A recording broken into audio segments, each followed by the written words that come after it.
Dan Porter, CEO and founder of Overtime. Thanks for being here with us today. Thanks for having me. Overtime's obviously transformed in a lot of different ways since you founded the company. I'm wondering if you kind of walk me through the evolution, kind of where we are today and where we sit with Overtime. Sure, I'm glad you said obviously, because that means people notice. Yeah. But honestly, we just started because I was the head of digital at William Morris Endeavor. I represented a lot of the biggest YouTubers. And also through IMG where I worked with a lot of the leagues, and we just saw an audience gap. Yeah. And even the way I could explain it to like my mom would be like, listen, I don't listen to the same music you listen to. My kids don't listen to the same music I listen to. Cultural, like people's perceptions and consumption of culture changes, and yet sports felt very static and the same. And we just thought there was a new opportunity. Went after that opportunity. 125 million followers later, we were probably mostly right. And we just started not just doing media, but adding kind of owned IP, live events, leagues, and now we just touch a lot of different things. So, in many cases, it can be dangerous when a company moves away from its bread and butter, and obviously... I haven't moved away from my bread and butter. No, I've only built on top of it. You've diversified in a lot of different ways. Bread and butter is an appetizer. Yeah. I'm on an appetizer and a main course right now. So how has kind of the diversification played to your advantage? What areas are you kind of feeling strongest about now when you think about Overtime going from 2026 and beyond? I mean, I feel strong about all of it. Every part of our business, the core media business, tens of millions of dollars of revenue. Yeah. The league business, tens of millions of dollars of revenue, both for women's basketball, men's basketball, and football, and just massive growth potential. I mean, we have 15 million followers of our basketball league. In our women's basketball league, 14 of the 25 McDonald's All-Americans play in our league. Yeah. For football, we had over 100 million people on digital and a couple million people on television watch our national championship. And like, there's nobody at the size or scale, and all those things continue to grow. I like to say half of our followers do not follow a single pro sports team or any traditional media, which means that they like sports and they come to us. Yeah. How's the revenue pie evolved? Because obviously, again, as you grow, things change. You mentioned tens of millions of dollars in all these different businesses, but how is that exactly broken up? What are the sources drawing those out? Yeah, so after you sign the NDA, I'll give you the specifics.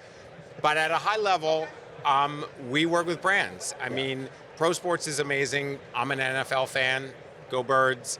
But it's a very specific aged audience there. And so if you are a massive brand or an advertiser and you want to reach 18 to 35, you've got to find a different platform, and there's nothing at scale except for us.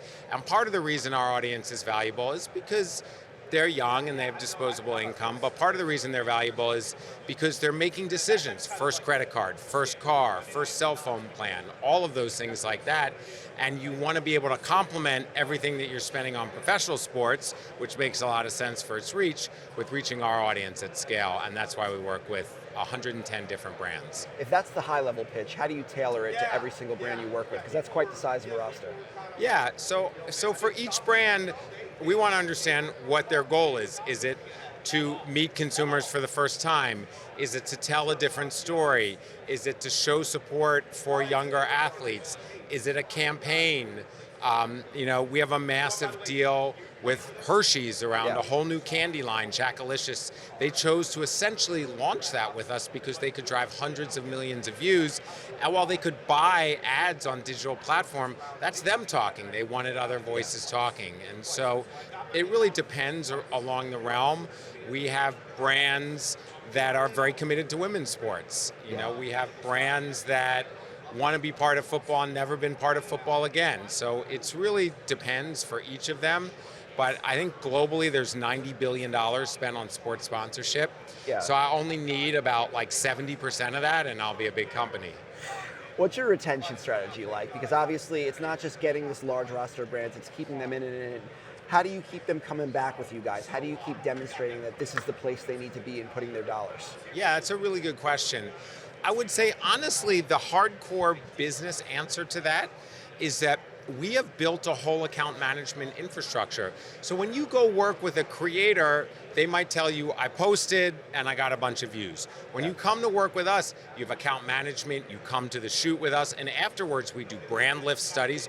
We have our own panel data where we have thousands of Overtime fans. So if you're in the pizza business, I can tell you within the first week, how many athletes eat pizza, how often a week. Like, no one can talk to them. Yeah. We don't have to pay them. Other people have to pay them. So it's actually about empowering the brands with not just reach and creative, but data and insights. Overtime's pretty unconventional. So how do you, with those out there kind of on the conventional side, how do you end up doing battle with them? Like, is it constantly this war against those who doing things the old ways versus you guys trying to innovate, or how does that kind of play out? I would say there's two answers. On the one hand, we have partnerships. We're an NBA partner. We're an NFL partner, clearly why I'm here. We're a partner with NBC around the Olympics. Yeah. But the other way is, honestly, like once a month, I just go to the graveyard and I visit their graves. That's funny. We're obviously here at the Super Bowl. They have no idea. Yeah. They think they're crushing it Yeah. as their losses pile up and their audience depreciates and cable falls down and they overspend, and I just keep growing and growing, and one day they'll wake up and they'll think, what the fuck just happened? And I'll be like, I've been here all along. Well, I was going to ask about the Super Bowl ecosystem, but that's an interesting idea because, again, not necessarily linear, but advertising through traditional TV versus kind of the ways social media has evolved. You said it, you're standing on their graveyards. How do you then take the social media and keep kind of upping the ante? Because obviously you've created this playbook of going social. It's been ripped off left and right. Yeah. So how do you take that and continue to keep it growing and growing and growing? Yeah. So, for example, I give a lot of credit to the NFL. Yeah. We're in multiple years of a deal with us, and they know exactly what we're good at, and clearly we know what they're good at, which is a lot of things. And they're like, we want you to make your content on your channel to support us in our ecosystem. So we're so big, and it's very clear. Last night I'm at, NFL Honors, and there's traditional media, and there's our guys with iPhones and everything else like that. And the reality is like, you can rip us off, and all the major media companies steal our posts and repost them, but you don't have our brand. Yeah. You don't care about young people. You don't talk to them. You don't respond to them. All of our talent are responding to them. They're in the comments. We're meeting them in real life. We're developing the next generation of athletes. And if you think it's about, oh, I too have an Instagram account and I post, you just don't understand. And I'm not going to use this interview to give my full playbook, because even if I did, they'd never be able to implement it, because it would take 27 pitch decks and 9 meetings where the VP talks to the SVP, who talks to the EVP, who fucks it up in the end. But like, the reality is that there's a way to do this, and what you copy on the surface, they're never going to be able to understand. How do you think about ROI and how are you showing that? Because if you ask anyone who's dealing in brand partnerships about how they're showing it, you might get 20 different answers. Yeah. So how are you guys demonstrating ROI, and how do you think about that? So I think number one, again, we have a whole research and analytics team. Yeah. So we literally show brand lift. When we partnered with NBC around the Olympics in Paris, and now we're in Milan Cortina with them, we generated tens of millions of views for them. And afterwards, our audience said they were 72% more likely to watch the Olympics, because now they had found athletes that they wanted and followed through a channel like Overtime. Yeah. So it's actually the proof in all of that, for sure. Yeah. And then it's like, they understand, like a lot of times I'll walk into a brand meeting and some guy will go, oh yeah, and then I'll go, actually, we own 3 Overtime hoodies in our closet because my son is this, and this. And so they see it, and then we're also able to prove it out. When you think about these different lines of businesses, whether it's operating a sports league or doing something that's kind of away from the core, do you see that? It's not away from the core. It's content. Yeah. A sports league is a content studio Well, as well. that was my question. Like, the difference is that I think about sports, number one, is a form of culture, and number two is, we're not, in a way, I didn't come at this. I've never worked in sports before. I was a below average athlete, and I'm in the audience development business. I worked in digital talent, I worked in gaming, I worked in all kinds of consumer things. I did music festivals. Like, everyone else launches a new sports league and goes, oh shit, where are the people to watch it? We go, what do the people need? What are they missing? And we're not doing anything until we understand the audience strategy, and that's the key difference. That's why every single sports league ever that is launched has failed, and a lot of the current ones will fail, and 5 years into it, we just keep growing year after year, because we're about who the audience is and what they want. Nobody woke up tomorrow and was like, gee, I want more football and more basketball. You got to understand your market space. Well, now I got to ask you, who do you think is going to fail? All the people who hire the employees that I lay off thinking that they can copy Overtime. Shout out to them. So content is core. but obviously there are different areas you want to push into, obviously leagues, other kind of different lines. Where do you want to go from 2026 and beyond? What are new areas that Overtime sees, okay, we can go into there, we can take our core business and apply it to it, but it's different than what we've done before? Yeah, so there's nothing that's different, but it's all an evolution. So number one, clearly we're very dominant in basketball. I mean, we've sent players to the NBA. We're the second most watched basketball league in the world. We have tens of millions of followers. We played an exhibition game in Abu Dhabi and 100 people showed up who all got up at 3 in the morning and watched our finals, and everyone was like, what are all these young people doing here? Yeah. And so number one, we are going bigger and bigger into high school football. We've done spring football, which is 7-on-7, a very aggressive but not tackle version, which has every year about 30 to 40 future NFL players, 2 Heisman Trophy winners who have teams. This year we did the first ever high school national football championship in partner with Omaha and Peyton and Eli. Dan Orlovsky called the game. Yeah. Like, we are going to absolutely explode in high school football, and it's going to be a massive business for us. So that's number one. Number two, yesterday we announced our Jamar Chase podcast that he's doing with T. Higgins. We have like a number of those also teed up. So you're going to see, and by the way, Jamar Chase, we followed him on his draft journey. Like, we are doing podcasts with people who we have known since before they were professional athletes and have relationships with them. So when everyone comes to them to do a podcast and they throw money, they think, oh, Overtime, that's my guys. I've been in business with them. Yeah. So I think you're going to see both of those things, and then you're going to see some stuff that I can't quite tell you yet. What are your revenue goals for the next 5 years? Where do you want to land when it's all said and done, the next phase of growth? I mean, crossing whatever 100 million is, 9 figures, is bananas, given that from 2016 to 2019, our revenues were 0. Yeah. So continuing to grow into the hundreds of millions, continuing to obviously keep our audience, and then just global. I mean, people from over 70 countries watch our product. We did over 1 billion views in Brazil last year. Like, David Stern was our first investor, and he said, Dan, don't be a schmuck like the other leagues. From day one, go global. Don't do it afterwards, and that's what we've done. How do you think about profitability versus reinvesting back in the business? Are you still kind of in growth mode where everything's got to go back even if it means a loss, or do you want to start taking money off the table? We have been in growth mode, but I think given how big we are and given the macro environment, higher interest rates, everything else like that, we're laser focused on getting to break even and being self-sustaining, and we're very, very close. And if we get to that point, we can be profitable, but also we can continue to do what we need to do without ever having to raise money again. In the current climate of institutional capital, how are you thinking about bringing on investment partners or kind of going out to the market? Is that something you're actively thinking about? Is it kind of more like pie in the sky?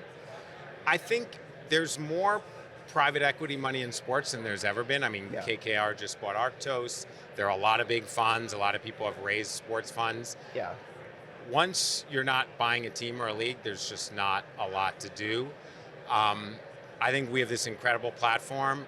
If people want to buy other companies and have us help grow them or other things like that, I think we're always talking to really smart people in private equity around capital and sports. Are you thinking about Overtime investing in other companies, teams, leagues as well, or is that a conversation you've had? I'm thinking like at some point, maybe we gobble them up like Pac-Man. Yeah.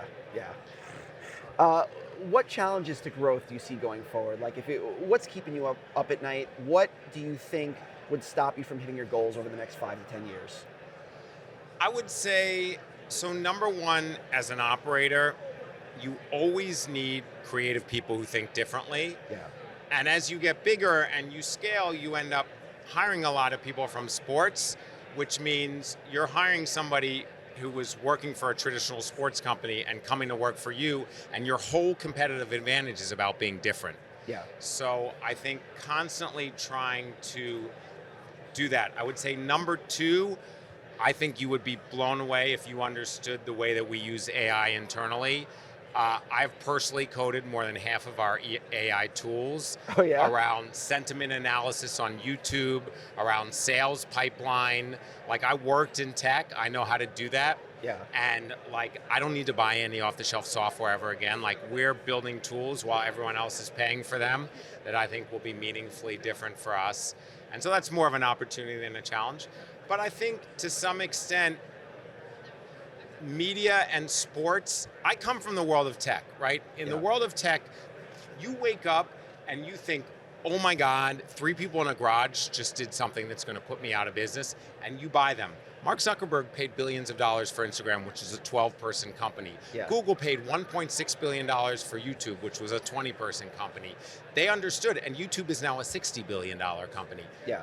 In traditional media, that mindset doesn't exist. It's like, hey, people are still watching TV, we're doing great. And so I think it's always going to be a challenge in a way if I look to them, but it's also always going to be a massive opportunity for us, because any one of those companies could have put us out of business along the way, but they didn't, because they're just very locked into traditional ways of doing things and traditional ways of seeing the world. And listen, I can't blame them. Tens of millions of people watch the NFL. Yeah. Millions of people watch the NBA. There's nothing wrong with those. Those are fucking A+ products. I watch them. But again, like, things change over time, and you've got to meet the audience where they are, right? Like, if you ask a 20-year-old, how do you choose what restaurant they're going to? They don't go to Zagat's. They don't go to any of those things that we used to use growing up. They say, oh, I saw this woman on TikTok and she said it was a great restaurant. Yeah. Like, that change only compounds. Yeah. Before I let you go, I do got to ask, just having dealt so much in the NIL space, where do you think we're at there? Is it still too Wild Westy? How much regulation needs to come down the pipe? What do you see going forward there, and how does it affect you? I would say it's definitely Wild Westy, but also you've got to remember, it's like a massive overcorrection for Reggie Bush losing his Heisman and all kind of nonsense that happened before. College sports is massive. We live in a capitalist free market society. My uncle was Milton Friedman, who won the Nobel Prize for free market economy thinking.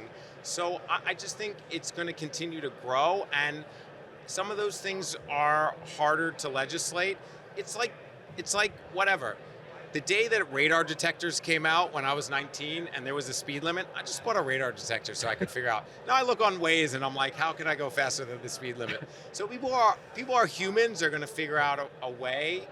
I think that the number one issue, though, should always be the athletes. Yeah. And I think what people are complaining about is parity and other things like that. But if we think that the athletes are in a good place and they're being recognized, I think that's the most important thing. I think we need to think athlete first. And the fact is that, you know, these are essentially new professional leagues. And if a college coach is making $15 million, how can you get upset that a college player is getting that? I mean, 5 years ago, I had future NBA, WNBA, and NFL players telling me in college I couldn't even afford food. Yeah. Dan Porter, Overtime, thanks for being here today. Thanks for listening to my hot takes. Shout out to Overtime.